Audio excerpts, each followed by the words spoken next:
بسم اللہ الرحمن الرحیم۔ السلام علیکم ورحمۃ اللہ وبرکاتہ۔ محترم دوستو، آج کی ویڈیو میں ہم جانیں گے کہ مسجد اقصیٰ کے اہم ترین مقامات کون سے ہیں، اور قرآن مجید فرقان حمید میں جو مسجد اقصیٰ کے ارد گرد نشانیاں بیان کی گئی ہیں ان کا تاریخ میں کیا کردار ہے، اور مسجد اقصیٰ کے ارد گرد وہ کون سی برکتیں ہیں جن کا ذکر قرآن مجید فرقان حمید میں آیا ہے۔ سبحان الذی اسری بعبدہ لیلا من المسجد الحرام الى المسجد الاقصى الذي باركنا حوله لنريه من آیاتنا انه هو السمیع البصیر۔ ترجمہ: پاک ہے وہ ذات جو اپنے بندے یعنی محمد صلی اللہ علیہ وسلم کو رات کے وقت مسجد حرام یعنی مکہ سے مسجد اقصیٰ یعنی بیت المقدس لے گئے، جس کے ارد گرد ہم نے برکت رکھی ہے تاکہ ہم اسے اپنی نشانیاں دکھائیں۔ بے شک وہی سننے اور دیکھنے والا ہے۔ محترم دوستو، اس تفصیل میں جانے سے پہلے ہم ذرا مسجد اقصیٰ کے بارے میں جانتے ہیں۔ لفظ الاقصیٰ عربی زبان میں انتہائی دور کے لیے استعمال ہوتا ہے۔ جب نبی کریم صلی اللہ علیہ وسلم پر وحی نازل ہو رہی تھی، اس وقت مسجد اقصیٰ مکہ مکرمہ سے سب سے دور واقع مسجد، لیکن علماء کا کہنا ہے کہ اقصیٰ کا مطلب صرف فاصلہ نہیں بلکہ روحانی عظمت اور بلندی کا مقام بھی ہو سکتا ہے۔ اس لیے مسجد اقصیٰ کو سب سے مقدس، برکت والی اور عظیم مسجد کہنا زیادہ درست ہے۔ دوستو، مسجد اقصیٰ اسلام کی 3 مقدس ترین مساجد میں سے ایک ہے۔ مسجد اقصیٰ کو الحرم شریف یعنی مقدس حرم بھی کہا جاتا ہے، جو کہ عثمانی دور کی ثقافت سے آیا ہے، لیکن اسلامی عقیدے میں حرمین شریفین یعنی صرف 2 ہی ہیں، مسجد الحرام اور مسجد نبوی۔ محترم ناظرین، حضرت ابو ہریرہ رضی اللہ تعالی عنہ سے روایت ہے کہ رسول اللہ صلی اللہ علیہ وسلم نے فرمایا کہ سفر صرف 3 مساجد کی طرف کیا جائے: مسجد حرام، مسجد نبوی اور مسجد اقصیٰ۔ اسی طرح حضرت ابو ذر غفاری رضی اللہ تعالی عنہ سے روایت ہے کہ نبی کریم صلی اللہ علیہ وسلم سے حضرت ابو ذر نے پوچھا کہ زمین پر سب سے پہلے کون سی مسجد بنائی گئی تھی؟ تو نبی کریم صلی اللہ علیہ وسلم نے فرمایا مسجد الحرام۔ پھر پوچھا اس کے بعد کون سی تھی؟ فرمایا مسجد اقصیٰ۔ پوچھا دونوں کے درمیان کتنا فاصلہ ہے؟ فرمایا 40 سال کا عرصہ۔ دوستو، مسجد اقصیٰ مسلمانوں کا پہلا قبلہ تھا۔ نبی کریم صلی اللہ علیہ وسلم نے ہجرت کے بعد کئی ماہ تک اسی طرف رخ کر کے نماز ادا کی تھی، پھر حکم الہی سے قبلہ بدل کر خانہ کعبہ کر دیا گیا تھا۔ مسجد اقصیٰ وہ مقام ہے جہاں کئی انبیاء کرام علیہ السلام نے عبادت کی۔ یہاں حضرت سلیمان علیہ السلام، حضرت داؤد، حضرت ابراہیم علیہ السلام بھی موجود رہے۔ مختصر یہ کہ مسجد اقصیٰ برکت والی جگہ ہے، یہ معراج کا مقام بھی ہے، انبیاء کی جائے عبادت بھی اور اسلام کا پہلا قبلہ بھی تھا، اور یہاں نماز کا ثواب کئی گنا زیادہ ملتا ہے۔ دوستو، یہاں یہ بات خاص طور پر قابل ذکر ہے کہ مسجد اقصیٰ کے اندر تقریباً 200 کے قریب اسلامی طرز تعمیر کے آثار موجود ہیں، جو مختلف اموی، عباسی، فاطمی، ایوبی اور عثمانی ادوار کی نشانیاں ہیں، جس میں کئی عمارات، پانی کے کنویں، پرانی سرنگیں اور نالیاں، مٹی سے بند کچھ قدیم تعمیرات، زمین کے برابر مصلی مروانی۔ یہ ایک وسیع زیر زمین ہال ہے۔ مصلی براق، یہ وہ جگہ ہے جہاں سفر معراج سے قبل براق کو باندھا گیا تھا۔ پرانا مسجدی ہال، مصلی باب الرحمہ، جامع اقصیٰ یعنی مرکزی نماز گاہ، یعنی وہ جگہ جہاں آج بھی نماز با جماعت ادا کی جاتی ہے، راہداریاں، پانی کے حوض، عبادت کے چبوترے، قبۃ الصخرہ، وہ مشہور گنبد جہاں سے نبی کریم صلی اللہ علیہ وسلم کی معراج کا آغاز ہوا تھا، اور خوبصورت ترین تعمیرات وغیرہ شامل ہیں۔ یہ تمام اجزاء مسجد اقصیٰ کا حصہ اور اس کی حرمت و تقدس میں برابر شریک ہے۔ اسی طرح جو کوئی مسجد اقصیٰ کے کھلے صحن میں بیٹھ کر عبادت یا اعتکاف کرے وہ بھی معتکف شمار ہوگا۔ دوستو، اسی وجہ سے ہمیں مسجد اقصیٰ کو محض ایک مخصوص عمارت کے طور پر نہیں بلکہ ایک مکمل، زندہ اور جامع دینی مرکز کے طور پر دیکھنا چاہیے۔ ناظرین گرامی، عام طور پر لوگ یہ گمان کرتے ہیں کہ مسجد اقصیٰ صرف جامع اقصیٰ یا سنہری گنبد والی عبادت گاہوں تک محدود ہے، لیکن حقیقت اس سے کہیں وسیع، کیونکہ سنہری گنبد جو ایک بلند مقام پر واقع ہے اور مصلی مروانی جو زیر زمین ہے، دونوں یکساں طور پر مسجد اقصی کے مقدس مقامات میں شامل ہیں۔ دوستو، کیا آپ جانتے ہیں کہ قبۃ الصخرہ یعنی یہ سنہری گنبد کب اور کس نے تعمیر کروایا تھا؟ یہ قبہ اس مقدس چٹان پر تعمیر کی گئی ہے جس کے بارے میں یقین کیا جاتا ہے کہ نبی کریم صلی اللہ علیہ وسلم نے معراج کا آغاز یہاں سے کیا تھا۔ قبۃ الصخرہ ایک بلند ہموار چبوترے پر واقع ہے جو مسجد اقصی کے قبلہ نما حال سے تقریباً 4 میٹر اونچا ہے۔ اس تک پہنچنے کے لیے 8 ستون دار دروازے بنائے گئے ہیں جن کا مقصد صرف اور صرف خوبصورتی ہے۔ دوستو، خلیفہ عبد الملک بن مروان کے حکم پر یہ قبہ دور اموی میں 69 ہجری سے 72 ہجری کے درمیان تعمیر ہوا۔ اس پر 2 انجینئر رجائی بن حیات اور یزید بن سلام نے نگرانی کی تھی۔ یہ آدھی گولائی میں سنہری گنبد ہے جسے سونے کی پرت چڑھی ہوئی تھی، پیتل کی چادریں ڈھانپتی ہیں اور اس کے اوپر ایک سنہری ہلال نصب کیا گیا ہے۔ یہ قبہ اسلامی فن تعمیر کی قدیم ترین علامتوں میں سے ایک ہے اور مسجد اقصی کے سب سے بلند مقام پر واقع ہے۔ دوستو، قبہ 8 پہلوؤں والی عمارت کے وسط میں واقع ہے۔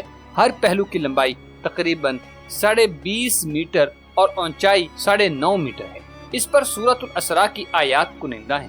قبۃ الصخرہ کے نیچے 4 دروازے، رنگین شیشے اور خوش نما اسلامی نقوش سے آراستہ 16 کھڑکیاں، ایک محراب جسے اسلامی تاریخ کا سب سے پرانا محراب مانا جاتا ہے۔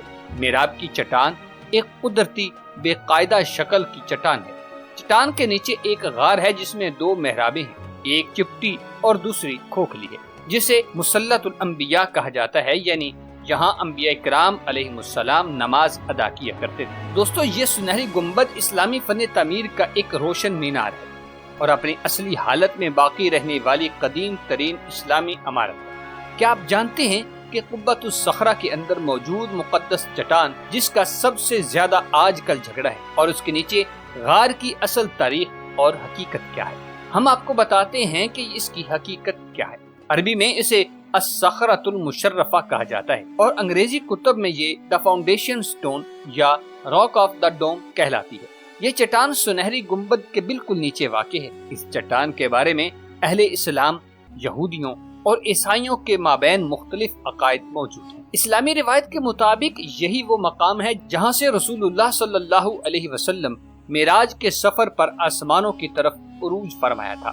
یہ بھی کہا جاتا ہے کہ نبی کریم صلی اللہ علیہ وسلم جب براق پر سوار ہو کر معراج پر جا رہے تھے تو صخرہ یعنی یہ چٹان بھی بلند ہونے لگی اور حضرت جبرائیل علیہ السلام نے اسے ہاتھ رکھ کر روک دیا، جس کی وجہ سے چٹان کے نیچے خلا پیدا ہوا، مگر کسی صحیح حدیث میں صخرہ یعنی چٹان کے بلند ہونے کا ذکر نہیں ملتا۔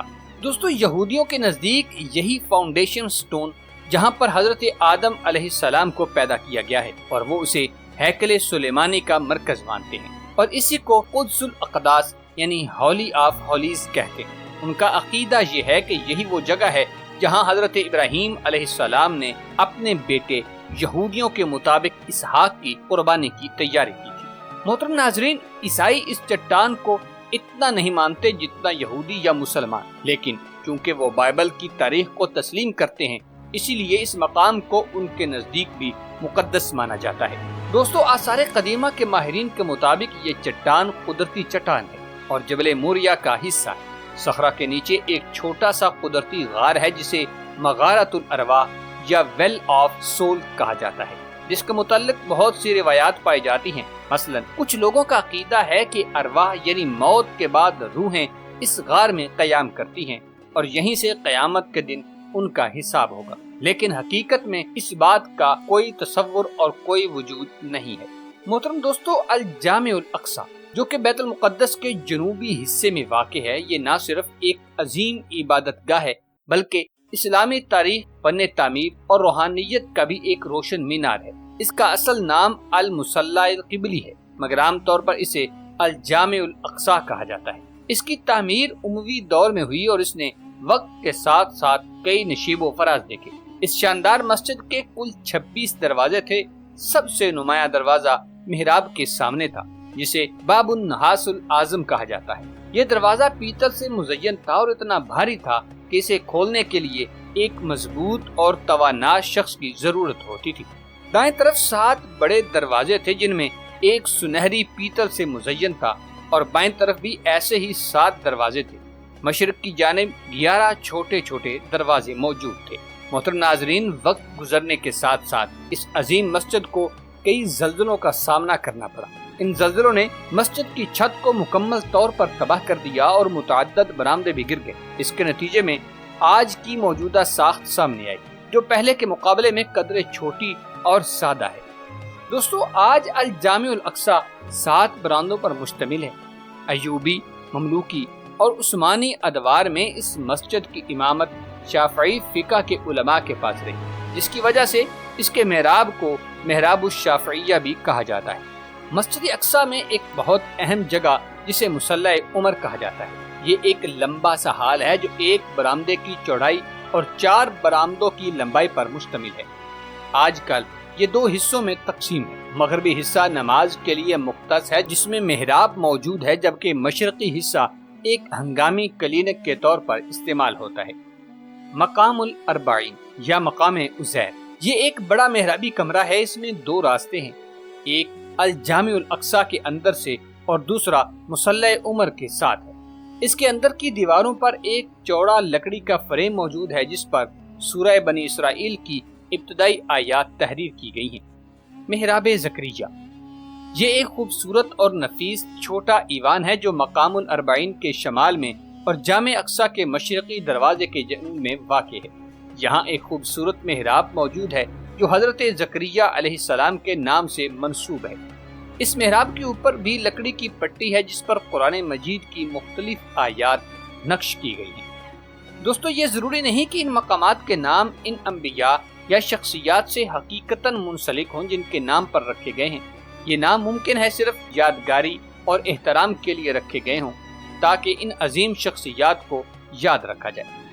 محترم ناظرین، جامع الاقصی نہ صرف ایک تاریخی عمارت ہے بلکہ یہ امت مسلمہ کے دل کی دھڑکن بھی ہے۔ اس کے ہر گوشے میں اسلامی تاریخ کی مہک محسوس ہوتی ہے۔ اس کی تعمیر، تباہی، بحالی اور اس سے منسلک مقامات ہمیں ایک عظیم ماضی اور ایک امید بھرا مستقبل یاد دلاتے ہیں۔ دوستو، اب جانتے ہیں کہ اس مسجد کے ارد گرد کون سی برکتیں رکھی گئی ہیں۔ جیسا کہ اللہ تبارک و تعالیٰ نے قرآن مجید میں ان کا ذکر کیا ہے۔ مسجد اقصی کی شان بیان فرمائی ہے کہ اس کے ارد گرد ہم نے برکتیں رکھی، دنیاوی بھی اور دینی بھی۔ دینی برکتیں یہ ہیں کہ وہ سرزمین پاک وحی کے اترنے کی جگہ اور انبیاء کرام علیہ الصلاۃ والسلام کی عبادت گاہ اور ان کی قیام گاہ بنی اور ان کی عبادت کا قبلہ تھی۔ دنیاوی برکتیں یہ ہیں کہ وہاں قرب و جوار میں نہروں اور درختوں کی کثرت تھی جس سے وہ زمین سرسبز و شاداب ہے، اور میووں اور پھلوں کی کثرت سے بہترین عیش و راحت کا مقام ہے۔ امید کرتے ہیں آپ کو یہ ویڈیو پسند آئی ہوگی۔ ملتے ہیں ایک نئی منفرد معلوماتی ویڈیو کے ساتھ، تب تک کے لیے اللہ نگہبان۔